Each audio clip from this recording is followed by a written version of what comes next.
പ്രിയേ പ്രാണനെ. രചന ജിഫ്ന നിസാർ. അവതരണം Shahul Malayil. Editing Faisal C N Noonjeri. Adith മഹാദേവാണോ? നടന്നു വന്നവൻ ഡ്രൈവിംഗ് സീറ്റിനരികിലേക്ക് കുനിഞ്ഞു നിന്നിട്ട് സഞ്ജുവിനോട് ചോദിച്ചു, ഞാൻ സഞ്ജയ് ബാലകൃഷ്ണൻ, ഷമീറാണോ? സഞ്ജു ചിരിയോടെ ചോദിച്ചു. ആ. ഷമീർ നെറ്റി വിളിച്ചുകൊണ്ട് തലയാട്ടി. എങ്കിൽ കയറിക്കോ ബ്രോ, അവൻ പുറകിലുണ്ട്. സഞ്ജു പറഞ്ഞു. ഷമീറിന്റെ മുഖം തെളിഞ്ഞു.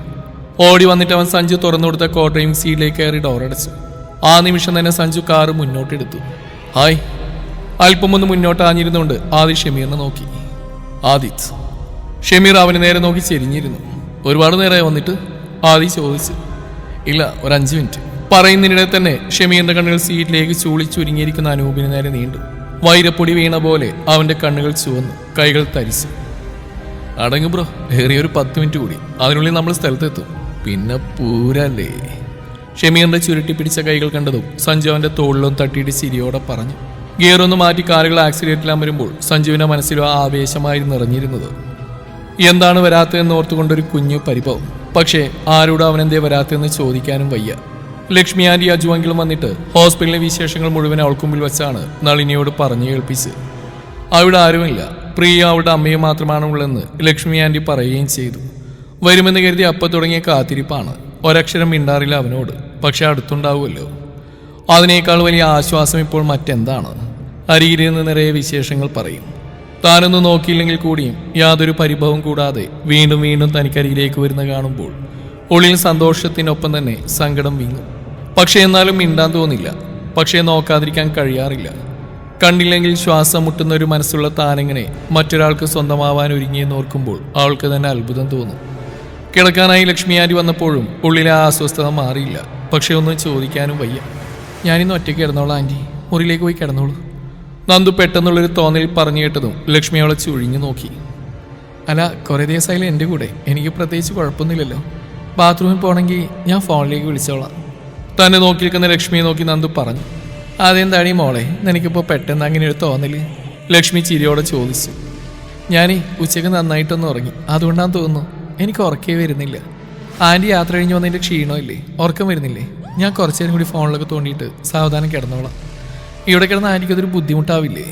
തൻ്റെ ഉള്ളിലുള്ള ലക്ഷ്മി അറിയരുതെന്നൊരു വെപ്രാളത്തോടെയായിരുന്നു നന്ദു അത് പറയുന്നെങ്കിലും ലക്ഷ്മിക്ക് ഒറ്റ നോട്ടം കൊണ്ട് മനസ്സിലാക്കിയെടുക്കാൻ പാകത്തിനൊരു കള്ളത്തരം അവളുടെ കണ്ണിൽ പിടഞ്ഞു മാറുന്നുണ്ടായിരുന്നു. അതുകൊണ്ട് തന്നെ പിന്നെയൊന്നും പറയാൻ നിൽക്കാതെ ലക്ഷ്മി തിരിഞ്ഞടന്നു. ഒരുപാട് നേരം കുത്തിയിരുന്ന് ഫോൺ നോക്കണ്ട കേട്ടോ, പിന്നെ നാളെ തലവേദനയാണെന്ന് പറയൂ നീ, ലക്ഷ്മി ഓർമ്മിപ്പിച്ചു. നന്ദു ഒരു ചിരിയോടെ മൂളി. എന്തെങ്കിലും ആവശ്യമുണ്ടെങ്കിൽ ഫോണിലേക്ക് വിളിക്കുക കേട്ടോ. വാതിൽ തുറന്നിറങ്ങിപ്പോകും മുന്നേ ലക്ഷ്മി അതുകൂടി ഓർമ്മിപ്പിച്ചു. അതിനു നന്ദു മൂളിക്കൊണ്ട് സമ്മതം അറിയിച്ചു. എൻ്റെ ബ്രോ, ഇങ്ങനെ തള്ളിയവൻ ചത്തുപോലോ. ഞങ്ങൾ കൂടി കണക്ക് ചോദിക്കാനുള്ള മുതലായത്. ഇങ്ങോട്ട് മാറിക്കേ, ഇനി കുറച്ച് റെസ്റ്റ് എടുക്കുക. ബ്രോ വല്ലാണ്ട് ക്ഷീണിച്ചു. സഞ്ജു ഷമീറിനെ വട്ടം പിടിച്ചുകൊണ്ട് മാറ്റുമ്പോൾ കലിയടക്കാൻ കഴിയാതെ അവൻ കുതിരി മാറാൻ ശ്രമിക്കുന്നുണ്ടായിരുന്നു. ശ്വാസമെടുക്കാൻ കൂടി വയ്യാതെ അനൂപ് നിലത്ത് കിടന്ന് പുളയുന്നു. ഇവൻ എന്നെ തള്ളി ഞാൻ ക്ഷമിക്കും, പക്ഷെ എൻ്റെ മോളെ ഇവൻ വേദനിപ്പിച്ചു. പെറ്റ തള്ള പോലും ഉപേക്ഷിച്ച് എൻ്റെ പൊന്നുമോളെ ഞാൻ എങ്ങനെയാ നോക്കുന്നതെന്ന് ഈ നാറിക്കറിയോ? അവൾക്ക് വേണ്ടി എൻ്റെ ജീവിതം തന്നെ.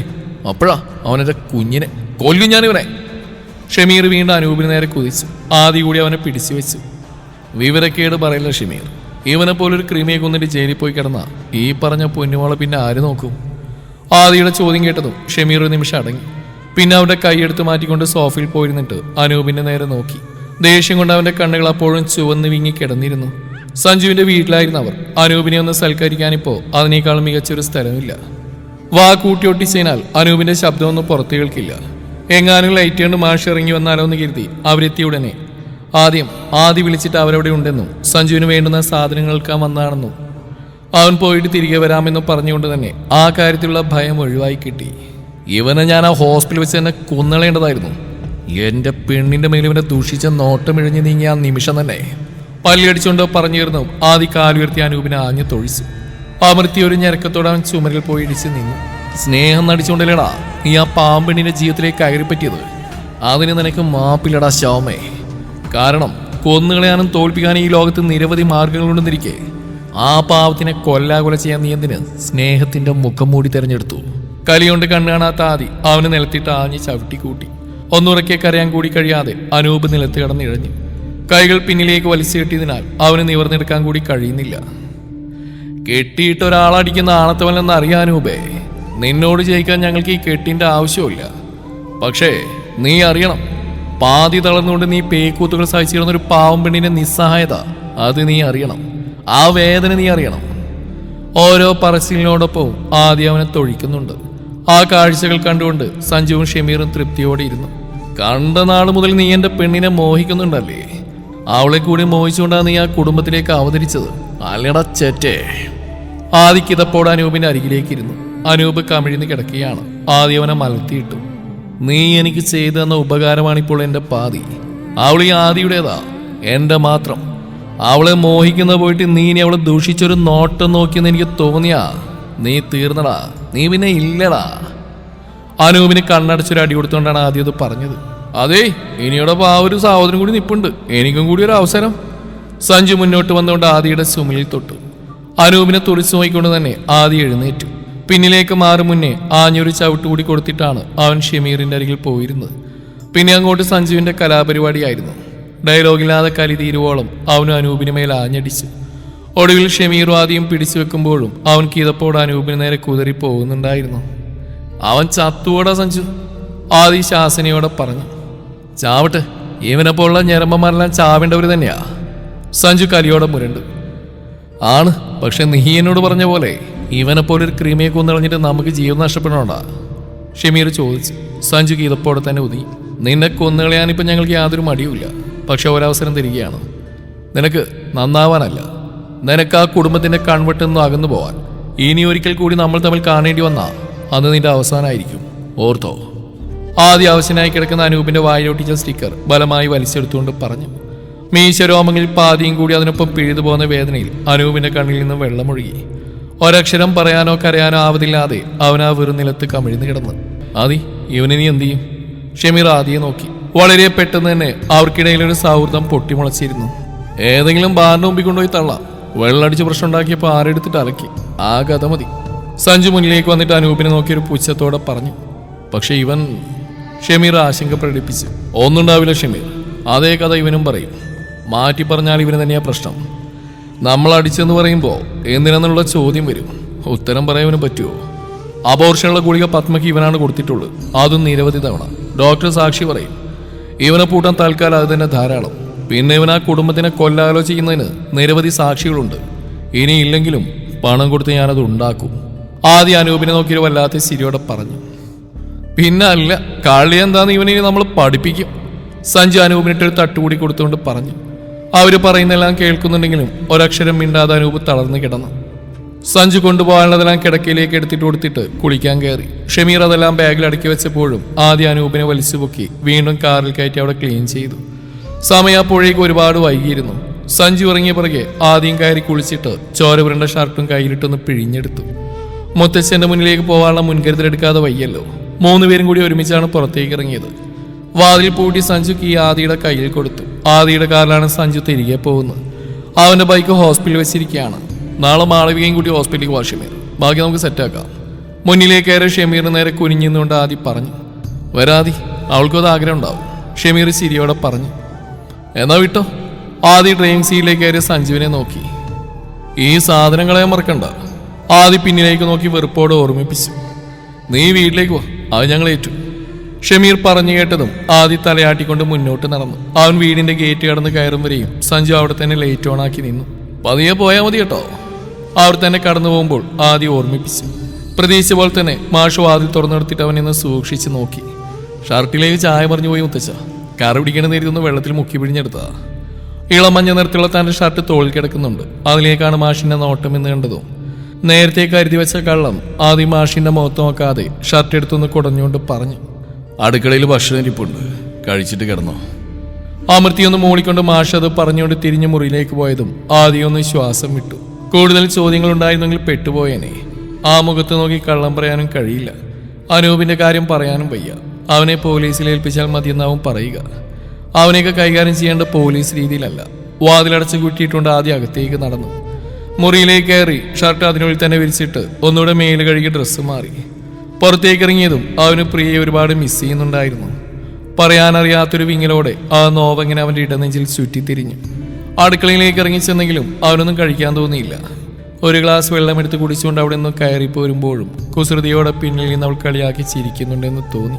ഒരാളുടെ അഭാവത്തിൽ അയാളെ വല്ലാതെ കൊതിക്കുന്നുവെങ്കിൽ, കാണാൻ കണ്ണുകൾക്കൊപ്പം മനസ്സുകൂടി തുടിക്കുന്നുവെങ്കിൽ ആ സ്നേഹം പരിശുദ്ധമാണെന്നല്ലേ. ഫോണിൽ അവളുടെ നമ്പർ സേവ് ചെയ്തതിലേക്ക് നോക്കി കിടക്കുമ്പോൾ ഒന്നവളെ കാണാൻ, നെഞ്ചിലേക്ക് ചേർത്തു പിടിക്കാൻ അവനുള്ള അത്രയും തീവ്രമായി കൊതിക്കുന്നുണ്ടായിരുന്നു. ഇനി ഒരിക്കൽ കൂടി ഞങ്ങൾക്ക് മുന്നിലേക്ക് വന്നാ. കാറിൽ നിന്ന് വലിച്ചെറുക്കും മുന്നേ ഷമീർ കലിതീരാതെ ഒരിക്കൽ കൂടി അനൂപിന്റെ മുഖം നോക്കി അടിച്ചു. മതി ബ്രോ, ആരെങ്കിലും കണ്ടുകൊണ്ട് വന്ന പണിവാളും. അവൻ ഇപ്പൊ തന്നെ ആവശ്യകലാകാരനാ, സഞ്ജു ഡ്രൈവിംഗ് സീറ്റിൽ നിന്നുകൊണ്ട് തന്നെ പറഞ്ഞു. ഷമീർ ഒരു ചാക്ക് കെട്ട് ഉപേക്ഷിച്ച് കളയും പോലെ അനൂപിനെ വലിച്ചെടുത്തുകൊണ്ട് പുറത്തേക്ക് ഇട്ടു. ഒന്ന് ഞെറങ്ങിക്കൊണ്ട് അനൂപ് ആ പുല്ലിനുള്ളിലേക്ക് ചുരുങ്ങി. അവന്റെ കയ്യിലെ കെട്ടഴിച്ചു മാറ്റിയിരുന്നു. കുറച്ച് മാറി ബാറെന്നെഴുതിയ വലിയൊരു ബോർഡിൽ വെളിച്ചം കത്തി നിൽപ്പുണ്ട്. ബാറിന്റെ മുന്നിൽ തന്നെ ഉപേക്ഷിച്ചാൽ മതി എന്നുള്ളത് ആദ്യം പ്രത്യേകിച്ച് പറഞ്ഞിട്ടുണ്ട്. അനൂപ് വെള്ളമടിച്ച് പ്രശ്നമുണ്ടാക്കുന്ന ആളാണ്. അതുകൊണ്ടാണ് ഇങ്ങനെയൊരു സ്ഥലം തന്നെ തെരഞ്ഞെടുത്ത്. കാറ് നിർത്തി അതിനരിയിലേക്ക് ബാറിൽ നിന്നിറങ്ങി ആരോ നോക്കുന്നുണ്ടെന്ന് കണ്ടതും സഞ്ജു ഷമീറിനെ ധൃതിയിൽ വിളിച്ചു. അനൂപിനെ ഒന്നുകൂടി നോക്കി ആറ് വേഗത്തിൽ തന്നെ അവിടെ നിന്നും പോയി. ആര് കണ്ടാലും അനൂപ് തങ്ങൾക്കെതിരെ ഒന്നും വിട്ടുപറയില്ലെന്നുള്ളത് അവർക്ക് ഉറപ്പുണ്ട്. പക്ഷെ അവർ പോയതിനു ശേഷമാണ് അയാൾ അവർ നിന്നിടത്തേക്ക് നടന്നത്. ചുറ്റുമൊന്ന് നോക്കിക്കൊണ്ടയാൾ തിരികെ നടക്കാൻ തുനിഞ്ഞപ്പോഴാണ് അനൂപിനെ നേർത്തൊരു ഞരക്കം കേട്ടത്.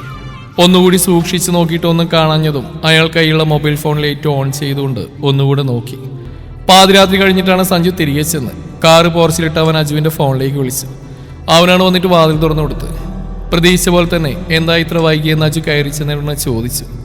വീട്ടിൽ പോയി കുറച്ചേരം ആദിയുടെ കൂടെ ഇരുന്നു എന്നൊരു ഉത്തരം കണ്ടുവച്ചുകൊണ്ട് തന്നെ മറുപടിക്ക് വേണ്ടി തപ്പിത്തടയേണ്ടി വന്നില്ല. കയ്യിലുള്ള സാധനങ്ങളൊക്കെ അവൻ ഹാളിലെ മേശയിലേക്ക് വെച്ചുകൊണ്ടെന്ന് കൈകൾ കുടഞ്ഞു. നന്ദുവിന്റെ മുറി പോയി കിടന്നോ? ലക്ഷ്മി ഇന്ന് അവിടെയല്ലേ കിടന്ന്? വാതിലടച്ചുകൊണ്ട് അജു അത് പറഞ്ഞിട്ട് തിരികെ അവന്റെ മുറിയിലേക്ക് തന്നെ പോയി. അതിപ്പോ എന്ത് എടുത്തി നന്ദുവിനെ ഒറ്റക്കിട്ട് പോയത്? അങ്ങനെ വരാൻ വഴിയില്ലല്ലോ. ആലോചനയുടെ തന്നെ അവൻ ഹാളിലെ ലൈറ്റ് ഓഫ് ചെയ്തുകൊണ്ട് നന്ദുവിന്റെ മുറിയിലേക്ക് ചെന്നു. നിറം കുറഞ്ഞൊരു ഡിം ലൈറ്റ് ഉണ്ട് ആ മുറിയിൽ. അത് അവൾക്ക് വേണ്ടി ഇടുന്നതാണ്. കാലിന് വയ്യാതെ തിരിഞ്ഞു മറിഞ്ഞും കിടക്കേണ്ടി വരുമ്പോൾ ഇരുട്ടൊരു തടസ്സമാവാതിരിക്കാൻ വേണ്ടി പാതി ചാരി ആ വാതിൽ തുറന്നുകൊണ്ട് സഞ്ജു അകത്തേക്ക് ചെല്ലുമ്പോൾ ശാന്തമായി ഒരു തലയണയിലേക്ക് പതുങ്ങിക്കിടന്നുറങ്ങുന്നവളെ നോക്കി ഒരു നിമിഷം നിന്നുപോയി. അവളെ അങ്ങനെ നോക്കി നിൽക്കുമ്പോൾ പറഞ്ഞറിയിക്കാൻ കഴിയാത്തൊരു വികാരം അവനെ ഒന്നാകെ പൊതിയുന്നുണ്ടായിരുന്നു ആ നിമിഷം. ചുണ്ടിൽ അവൻ പോലും അറിയാതെ നനുത്തൊരു ചിരി വിരിഞ്ഞതപ്പോൾ അവൾക്ക് വേണ്ടി മാത്രമായിരുന്നു. ശബ്ദമുണ്ടാക്കാതെ തിരിച്ചിറങ്ങിയ ഹാളിലെ ബാത്റൂമിൽ കയറി അവനൊന്നുകൂടി കുളിച്ചു. അവൻ കൊണ്ടുവന്ന ബാഗിൽ നിന്നൊരു ഡ്രസ്സ് എടുത്തിട്ടുണ്ടാൻ വീണ്ടും നന്ദുവിന്റെ മുറിയിലേക്ക് ചെന്നു. തിരിച്ചിറങ്ങുന്നതിന് ഷമീർ നിർബന്ധിച്ച് വിളിച്ചുകൊണ്ടുപോയി ഒരു തട്ടുകടയിൽ നിന്നും ചായയും ദോശയും വാങ്ങി തന്നിരുന്നു.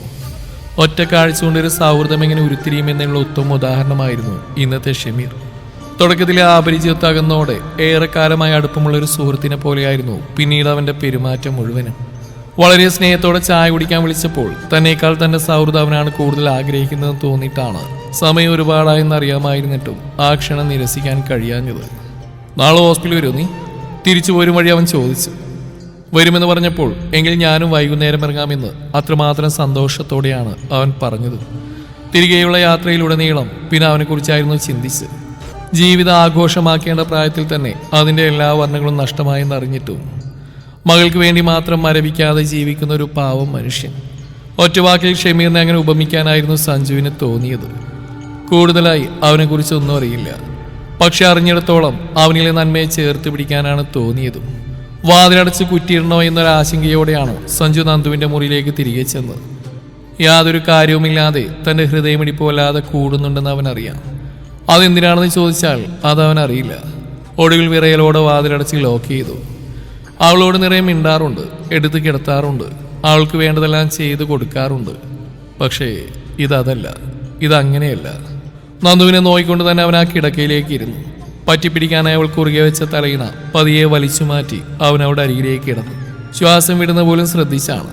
നന്ദുവിന്റെ നേരെ തിരിഞ്ഞ് അവളെ നോക്കി കിടക്കുമ്പോൾ അവനുള്ളം പതിയെ ശാന്തമായി. നേർത്തൊരു ചിരിയോടെ അവൻ അവളെ നോക്കി അതേ കിടപ്പ് തുടർന്നു.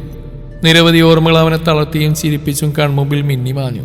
കണ്ണിമ ചിമ്മാതെ അവളെ എങ്ങനെ നോക്കി കിടക്കവേ വലിച്ചു നെഞ്ചിൽ ചേർക്കാൻ അവൻ വല്ലാതെ കൊതിച്ചു. പക്ഷേ അനങ്ങാതെ അതേ കിടപ്പിനും വല്ലാത്തൊരു സുഖമുള്ളതുപോലെ. അതേ കിടപ്പിൽ എപ്പോഴോ കണ്ണുകളിൽ ഉറക്കം പിടിച്ചു തുടങ്ങിയ ഏതോ നിമിഷത്തിലാണ് നന്ദുവന്ന് നീങ്ങിക്കൊണ്ട് അവനോട് ചേർന്നത്. ശ്വാസം വിടാതെ കിടന്നവന്റെ നെഞ്ചിലേക്ക് പതുങ്ങിക്കൊണ്ട് അവൾ കിടക്കുമ്പോൾ തന്റെ ഹൃദയം ഇപ്പോൾ ഇടിഞ്ഞു പൊളിഞ്ഞ് താഴെ വീഴുമെന്ന് പോലും സഞ്ജു ഭയന്നിരുന്നു. കൈകൊണ്ട് അവന്റെ കഴുത്തിൽ ചുറ്റിപ്പിടിച്ചുകൊണ്ട് അവൾ അവനിലേക്ക് ചേർന്നുകൊണ്ട് ഉറക്കത്തിലാണെങ്കിലും അവന്റെ ഉറക്കം അതോടെ അങ്ങ് പോയിരുന്നു. ഏറെ നേരം അങ്ങനെ കിടന്നെങ്കിലും പതിയെ അവൾ തന്നിലേക്ക് ചുറ്റിപ്പിടിച്ചുകൊണ്ട് കിടക്കുമ്പോൾ പ്രാണനെ നെഞ്ചിലൊതുക്കി പിടിച്ചതിന്റെ നിർവൃതി ഉണ്ടായിരുന്നു അവന്റെ മുഖത്തും. കൈകൊണ്ട് അവിടെ മുതുകിൽ താളമിട്ട് തന്റെ നെഞ്ചിൽ അമർന്നു നിൽക്കുന്ന അവിടെ നെറുകയിൽ എണ്ണമില്ലാത്തത്രയും ഉമ്മ വെച്ചുകൊണ്ടാണ് അന്ന് അവനും ഉറക്കത്തിലേക്ക് വീണുപോയത്. എണീറ്റിയുടനെ ആദ്യം വിളിച്ചിട്ടുണ്ടോ എന്നാണ് പ്രിയ നോക്കിയത്. ഒറ്റ ദിവസം കൊണ്ട് അവൻ തന്നിലൊരു വലിയ മാറ്റത്തിന് തിരികൊളുത്തി കഴിഞ്ഞിരിക്കുന്നു. ഇതുവരെയുള്ളതുപോലെയല്ല, ഇഷ്ടമുണ്ടെന്നറിയാമായിരുന്നു. പക്ഷെ ഇത്രയും പെട്ടെന്ന് തുറന്ന് സമ്മതിച്ചിരുമെന്നുള്ളത് സ്വപ്നത്തിൽ പോലും കരുതിയില്ല. എനിക്ക് നേടാനുള്ള ഒന്നിനും വേണ്ടി ഇനി നിന്നെ ഞാൻ ഉപേക്ഷിച്ച് കളയില്ല കൃഷ്ണ. എനിക്ക് അത്രയും ഇഷ്ടമാണ്. ആ നെഞ്ചിലേക്ക് ചേർത്ത് പിടിച്ചുകൊണ്ട് പറഞ്ഞതോർക്കെ ആ പുലരിക്കുളിരിനേക്കാളും വിറയൽ അവൾക്കായിരുന്നു. ചൊടിയിലെ ചിരിയിൽ നാണം പടർന്നു കയറുന്നു. ഹൃദയത്തിന് ആഴമളക്കുന്ന പോലെയുള്ള അവന്റെ ഓരോ നോട്ടങ്ങളും ഓർക്കെ അവൾ ആ തലയിണയിലേക്ക് മുഖം പൂഴ്ത്തി.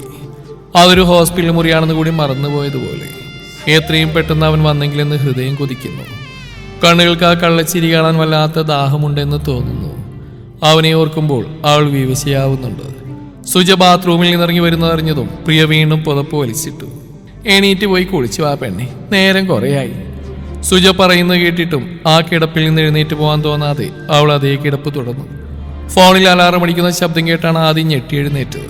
മതിയാവാത്ത ഉറക്കം അപ്പോഴും അവന്റെ കണ്ണുകളെ മൃദുവായി തിരുമ്മി അടക്കുന്ന പോലെ. കൈ എത്തിച്ചുകൊണ്ട് അവൻ അലാറം ഓഫ് ചെയ്തു. അവളെ ഓർത്തോർത്ത് കിടന്നിട്ടൊടുവിൽ എപ്പോഴോ ഉറങ്ങിപ്പോയതെന്നറിയില്ല. ഉറങ്ങും വരെയും ഉറക്കത്തിലും അവളോടൊപ്പമായിരുന്നു. കുസൃതി കാണിച്ചും നോക്കി കൊതിപ്പിച്ചും ചിരിയുടെ അഴക് കാണിച്ചും മോഹിപ്പിച്ചും ഇന്നോളം ഇല്ലാത്തതുപോലൊരു ഭാവത്തിൽ അവൾ കൂടെ ഉണ്ടായിരുന്നു. ഇന്ന് ഈ നിമിഷം ഉറക്കം വിട്ട് എഴുന്നേൽക്കുന്നത് വരെയും ഹൃദ്യമായൊരു ചിരിയോടെ ആദ്യ തൊട്ടരികിലെ തലയിണ വലിച്ചു നീക്കി അതിനെ പുണർന്നു കിടന്നു. അതേ കിടപ്പിൽ തന്നെ അവൻ കൈനീട്ടി ഫോൺ എടുത്തു. അവളുടെ നമ്പറിൽ വിളിച്ചുകൊണ്ട് അവൻ കണ്ണുകൾ ഇറുകെ പൂട്ടിക്കൊണ്ട് അത് ചെവിയിൽ ചേർത്ത് വെച്ചു.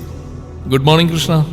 ഒറ്റ ബില്ലിൽ തന്നെ പ്രിയ ഫോൺ എടുത്തു. കുതിച്ചു തുള്ളിയ ഹൃദയ താളത്തോടെ പതിയെ അവൻ പറഞ്ഞു, ആദ്യമായിട്ട് എപ്പോഴാ വരുന്നേ?